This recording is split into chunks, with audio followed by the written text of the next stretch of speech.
Welcome to another wonderful Crowsdale podcast. And today we have a wonderful person, of course, a resident of Crowsdale, Jim Bramlett, who is here. Now, a little background on him so you'll know that he's a great person. Number one, he was born in Asheville, North Carolina. And of course, I'm partial to people born in Asheville because I married one, but I didn't marry him. But anyway, he then went after high school, he went down to UNC in Chapel Hill, learned all you learned something. You didn't learn all that you needed to know. And then you became part of UNC PBS TV system. And so he has been years in the TV business in North Carolina. And that's why he's here talking about what's going on. And so, Jim, welcome to the podcast. Thank you, Jim. Good. So we have the same name, not a problem. Anyway, I know that one of the things you started with was a thing called Folkways. Yes, let me tell you how I got there. Okay. I didn't really know when I went to UNC what I wanted to do as a career. But I happened to, sort of by accident, walk into the radio TV building one day and saw a TV studio, an editing studio, and a film studio. And I thought, gosh, I had always been interested in electronics and radios and even televisions. We didn't have a television until I was 12 years old, but I was fascinated by it. So when I got to college, walked in there by accident, I thought maybe this would be a career. I'd like to do this. So I did do that, and it was in the late 60s when the skills you had to learn to create a degree in radio, television, motion pictures, you had to learn all about how to produce radio, how to produce TV, how to do a film. In order to do a film, I had to learn film editing. That became a skill that I could edit and sell. I could edit films and sell that skill to the station next door, UNC TV. Got a job doing documentaries for them. Got a second job later on doing science film documentaries. So the idea that editing film was something I could make money doing was quite amazing, and I liked doing it. Film editing was fun. But it happened to be at the time when film was becoming too expensive for local stations to do it, video equipment was becoming the way to go. It was cheaper, it was more accessible, it was easier to, in some ways, to get the material and look at it right away and not have to send it off to a film lab and get it developed and find out the camera didn't work that day. And so the idea of transitioning over to video editing was how we got into doing our first field-produced videos camera system. Now the cameras were about the size of a picnic basket, and the video recorders were not very portable. They weighed about 50 pounds. And they ran on batteries that lasted 15 or 20 minutes. But, barring all those problems, it really was a way to get into the field and do field production away from the studio. It was something that was new to the industry, really, to not depend on film to do that.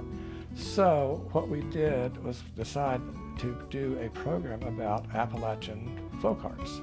And it was to be a series of films shot mostly in the mountains, mostly in western North Carolina.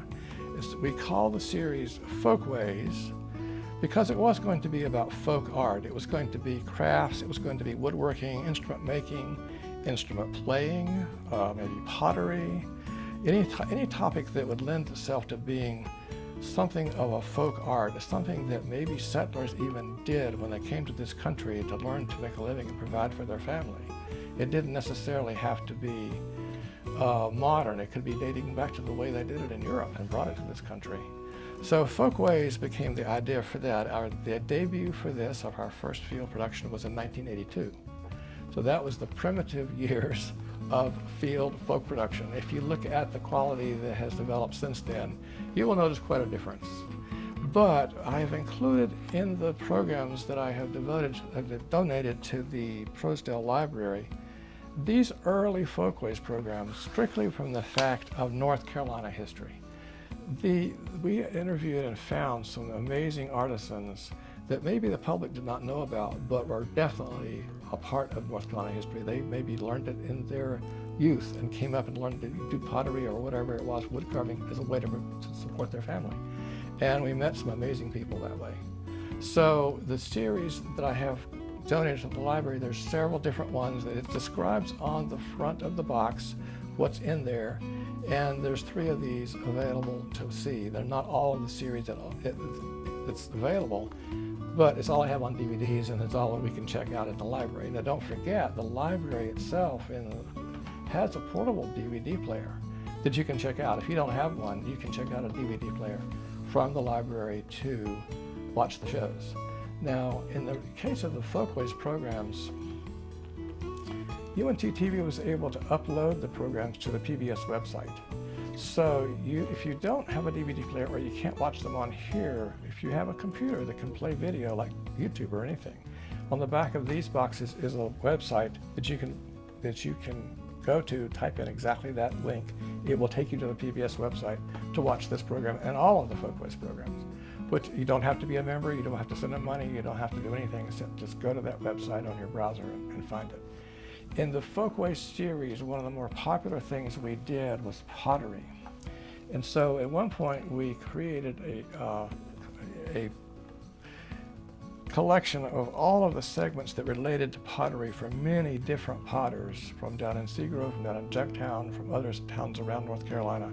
And the pottery materials that are collected here is really quite a glimpse of North Carolina history through pottery, which it's widely known. North Carolina pottery is admired everywhere, and the potters from Seagrove in that area are admired everywhere. So some of the material is duplicated across these, but the pottery discs, of which there are 2 available to check out, are a good way to look at the pottery material. Some people may remember that in the glass case out in the hallway recently, it may be there now or has been. It's just been replaced. Okay, was a selection of pottery, and a lot of the pots in that case were made by potters in this program. Yep. So that's just an interesting part of North Carolina history. The interesting thing is the person who was in display happened to be one of my neighbors on the hall, and he got my wife and someone else to move everything downstairs. And when Barbara got home, she says, he left a lot of stuff up in his apartment, but they spread it out so everybody could see it and enjoy it, and which is really interesting. I can imagine. Yeah. He looked like he had quite a collection. He does. He does. Yeah. Yep. Okay. What's next? What did you do next? Chronologically, I've just got several of these things that I donated. I'm going to kind of go through them in the order that we did them. It sort of helps me remember what's what. About the time of the mid-90s, it was about time to do a bicentennial celebration of the University of North Carolina at Chapel Hill, 1795, 1995. And so we wanted to do a program about that to commemorate the 200th anniversary. We got to thinking, how are we going to condense 200 years of university history into an hour TV show? And so our writer and our producer thought through it, and they decided to settle on points of history that there was a crisis in time of something going on in society, something going on with the university that created a crisis that the university had to face. And they considered that a crossroads of its history. So the idea was to call the show Crossroads on the Hill. And this is a program that starts in the 60s with the speaker ban law, which was quite a crisis in North Carolina and controversial for years at a time. And they started there, went backwards in time. So starting with the speaker ban in the 60s, they went backwards into the 40s to the era of Frank Porter Graham, who was one of the most outstanding presidents that the university ever had. Went backwards from there into the early parts of the 20th century, and women getting the vote, World War I, all of the prohibition, all of the things that were going on in history at that time greatly affected the university. Backwards from that was the Reconstruction period.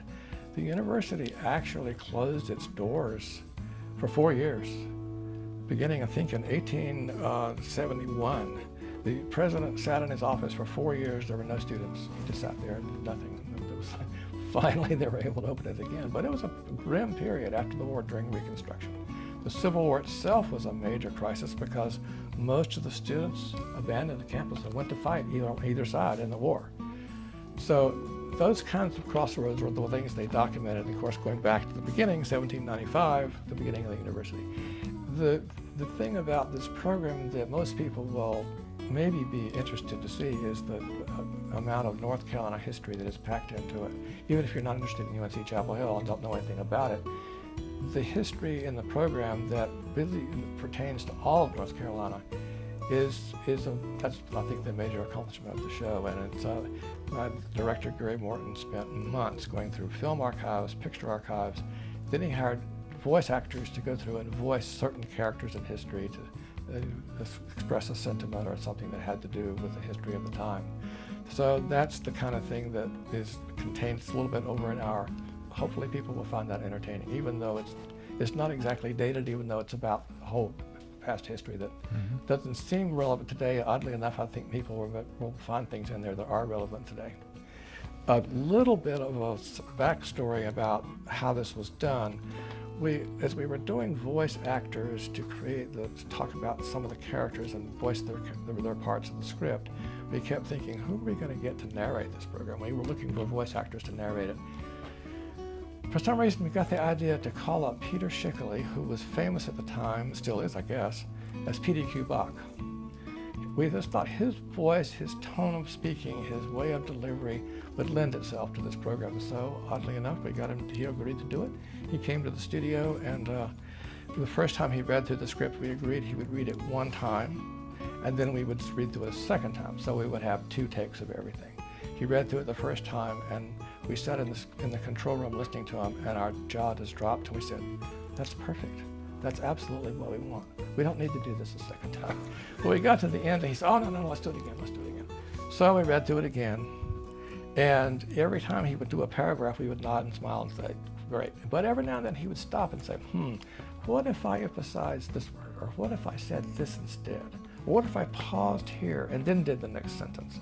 We'd say, sure, go for it. So he wound up doing it again in multiple different ways. We sometimes took his suggestions, sometimes we didn't. But he gave us so much material and ways to edit the program. It was just a boom to have it, and he was so easy and agreeable to work with. While we were taping, word filtered back up into the building that Peter Schickley was in the studio. By the time he finished, about 3 hours later, we thought it was going to take all day. He did it in about 3 hours. He opened the studio and walked out in the hall, and there was a line of people out in the hallway wanting his autograph. That really tickled him, I think. Yep. But it pleased us no end the result we got, and that was a great part of this program. Good. Then where did we go next? Well, also about that time in the mid-90s, a friend of mine named Bill Lovin, he was in RTVMP with a degree I got at UNC. It was called RTVMP. He was 2 years or 3 behind me. He had been an avid scuba diver since the age of 15. Along the way, he taught himself to do underwater photography. He acquired 16mm underwater cameras, became a really accomplished photographer underwater, and he had a vast collection of underwater material. He came to me one day and said, why don't we taking all my material underwater and do a series about the world's oceans? I said, well, that sounds like a good plan. What do you think? He said, yeah, but you know what? I think that and he named my colleague David Hardy, who was a photographer and sound guy with us. He said, maybe you and David should learn to do diving so you can go with us and be part of the crew.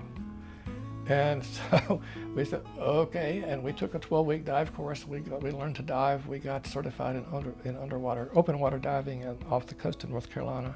We also went to Florida and got advanced open water certification. So we became part of the crew. David and myself, Bill Lovin, and his wife, Jovita, who's a very accomplished diver as well. We became the core part of the crew. And we traveled all over the world, recreating some of his footage so we would have surface location footage as well as underwater footage. And then we added more underwater footage. So we created the series that we called Return to the Sea. We did this over about a year to make a 7-part series. And it was actually quite well received. It was so well received, the viewers liked it, that we convinced the powers that be to give us more money to do a second series.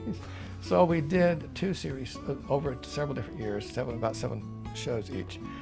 These are 2 DVD albums of Return to the Sea, those 2 discs each. They're not available online. There's no way to go and see these online, but they're on these 2 DVDs, and the topics are on the front of the box for you can read through it. It's pretty self-explanatory about what's on each tape, each one. I call this as a non-stop adventure for doing these shows because it was brand new. Diving was brand new to us, not to David and myself. An example of that would be that early on in the series, we went to Grand Cayman Island to do some work there. The way that the diving is done in a lot of those areas is you live aboard a dive boat that you stay on for a week. You have about 12 divers who stay on the boat. You're a subsistence on the boat. You get food there, you sleep there. The boat travels all around, takes you to these various dive sites. Bill wanted the Grand Cayman Reef goes out to about 60 feet and then drops down off, makes a cliff. Bill wanted to photograph the face of that cliff at night, the coral reef and so on at night, and it's usually quite spectacular at night. He had just acquired these very bright underwater lights. The only downside to those were they were 110 volt lights. They plugged into the boat. So we had to plug the 110 volt lights into the boat, and David and I, our job was to follow along and hold the cable while Bill was about 100 feet away filming the wall. And the cable was pretty heavy. You know, we were thinking, gosh, this is 110 volts underwater, I hope we're okay. And we were, nothing, that was pretty well insulated, so we weren't not in danger. But the cable was heavy. We were spaced along the cable to keep it from dragging Bill away from the reef when he was filming. Because we were having to hold the cable in two hands, we didn't have the use of our flashlight to check our gauges. And I got the sense that I was sinking deeper and deeper and deeper. And then I began to think, you know, there's 9,000 feet of water under my feet. I managed to finally get the flashlight onto my gauge, and we were at 97 feet. We were supposed to be at 60 feet. And I tugged on the cable and got my buddy David's attention. I said, we need to go up. We need to go up now. And we managed to struggle upwards to about 30 feet, which was much better, but we still had to get Bill's attention, and Jovita figured out what was going on. They finally turned around and came back toward where we were. But as we got back to the boat, we had to then gather the cable that he was sending us and put it, you know, we had a huge cable that we were coiling up as he came back. That got heavier and heavier and heavier. The people on the boat finally realized what was going on, and we could hand some of the cable up to them. And we all got back on the boat. Bill was happy he had gotten some spectacular footage. We were happy that we had survived. There you go. See what friends will do for you? Exactly. Anyway, but that was the end of the sea route, right? Yes, we did those over a couple of seasons, but yeah, that was the bulk of that. We had an adventure every time we went out. That was a good time. It sounds like it. Then, what did you do? This does bring me to talk about the whole idea that came about to donate materials to the library.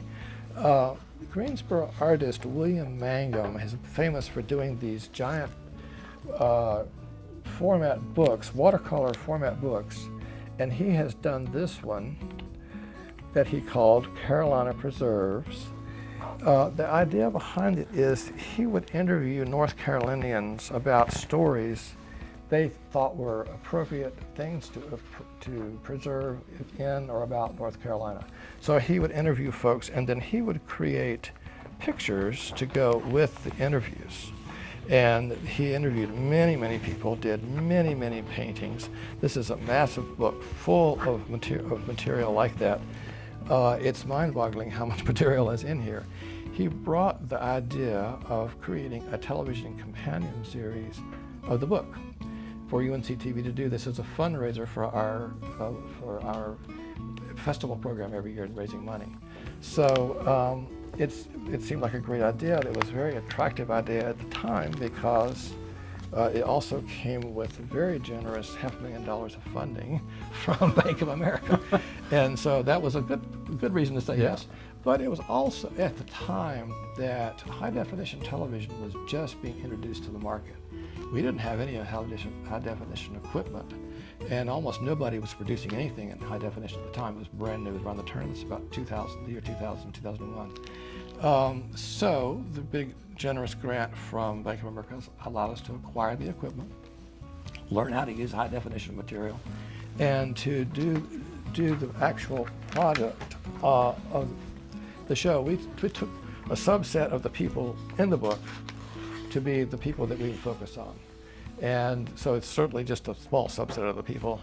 And we did a companion DVD that we would give to viewers. If they would contribute to the program, they would get a copy of the book and a copy of the DVD. Now, high definition format was so new at the time. There was no such thing as HD DVDs, high definition format. This is not a high definition DVD in here. It is regular standard definition. At the time that all this was going on, Panasonic and Sony were in a war. Sony wanted one format for high definition, Panasonic wanted another format for high definition. It sort of goes back to the days of VHS and Betamax. Sony won this time around. They lost the first time. This time they won. The Blu-ray DVDs became high definition. But that took years to settle. We weren't ready. They weren't ready for us. Yeah. We had to do something. So the format also was so new that we didn't put it, these little boxes weren't standard. We put it in this box. The main advantage, of course, on this box is that we can put things on the back and say a little bit more about it. And this is the format that it's in. And this box of DVD can be checked out with the book in the library. They both can go together. Once again, you can borrow their DVD player if necessary to watch the show. So that was a major, major project. We met a lot of very interesting, amazing people in doing that program. It was, How long did it take you to do all that? It really almost did about 2 years to do this, because we got a sense that we were going to do it ahead of time, but we had to acquire the equipment and get. So it maybe was more like 18 months by the time we got it ready to go on the air. But we really didn't have any high definition editing equipment. We had to edit in a smaller format and then take all the original tapes to Atlanta and re-edit the program in Atlanta, because we had no way to finish it. Okay. So it was time consuming to do that. Yep. Okay. Well, all right. So, and I'm assuming that y'all did well in your fundraiser. Yes, it was very successful, and it was able to be used several different seasons and continuing fundraising shows. Good. So, yeah, it was quite popular. What next? Well, the success of this program really did lead to another sort of a long-term project that I was given to start thinking of a way to doing something with Our State Magazine. Our State Magazine had been around for 50 years, and they came to UNC TV and said, how about doing a companion TV show to go along with Our State Magazine? It would be based on articles and things in Our State Magazine. Well, that was also kind of a no-brainer, because 50 years of articles in Our State Magazine was many, many, many, many ideas of things to do for TV. So we did the companion show for Our State, and it was really almost the biggest challenge to go through the many years of magazines and pick out topics that could be suitable for television. We looked for things that could be visual. We looked for things that we could interview people and talk to them about, places to go and do. So we did 5 seasons of that, and each season we put together one of these sample selections from the season. Not everything in the season, but in the back is listed. These are 5 of these in the first 5 seasons, and on the back are listed what's in there. So this is like a bit of a subset. There's about 12 segments maybe per disc, and there's probably about 10 or 12 minutes per segment sometimes. So there's 5 of these that are available of the first 5 seasons. Now, after a while, these are all I have, and these were all that were done in that format. But I happen to have a selection of the regular season shows, full half hours. So I have collected a certain number of these to put on the full half-hour program is on 2 different shows in each album case. So I have 2 half-hour shows in here. And there's several of these in the format, once again, is the front of the box lists what's on the show, what's on the tape, DVD, and then a little bit of information on the back that talks about how we did it. So this went all the way through season 7. Then I retired. They did the show for a few more years. The good things about this is similar to the Folkways, and I put it on the back of the box. You can go to the PBS website, put in the web address here, and see this program, and you can see the entire Our State series, all 8 seasons of it is on the PBS website. So they were very generous. They even have captioned it where we couldn't put them on the calendar here, so it's closed captioned, and it's good, very good quality, easy to get to, easy to download and watch on your computer. That's a bunch of stuff, Jeff. It is much stuff. Yeah, I think I'm credited with about 40 years of working there over time, starting all the way back in the days of film editing. Goodness. Got 40 years? Way to go. And you did such great work, because I've also seen some things that you've done online. Thank you. We felt like we had done a good job. Good. Any stories stand out? Well, just as a way of sort of congratulating ourselves when we would go out into the field doing Our State, people would say, "Oh, Our State, we've watched that. We know the magazine. We watched the TV show." So we felt like it was the name recognition of Our State was giving us some credibility. People liked it. They would tell us they liked it. One time we drove into a hotel up in Franklin County, and as we drove into the parking lot, the motel had put up on their marquee, "Welcome UNCTV." And so the crew stopped to get out of the van and took pictures of the sign. Way to go. And people back in the office put it on the front of the program guide the next month. So, it's sort of a confirmation that people enjoyed what they were seeing and Sure. felt it was worth doing. Well, I don't hate to say this, but the thing that gets me is PBS UNC is a great program. I mean, channel, whatever you want to call it, because there's always something interesting that they're doing. I think that's true, and we felt like we were part of that. We felt like that even back to the days of Folkways, we were putting a part of North Carolina history on the air that might not have been available to anyone else. Yeah. They would not have known about it. Well, the thing all of the podcast folks need to know, this stuff is in the media center. So please go down and check it out. And of course, as you know, there's no fee for checking anything out. It's all free. And also, if you need a DVD player, they got them. So there's no reason why you can't go down and relive some of the history of North Carolina or some of the history of whatever. Especially if you continue to get Our State magazine like I do. But anyway, go back and look.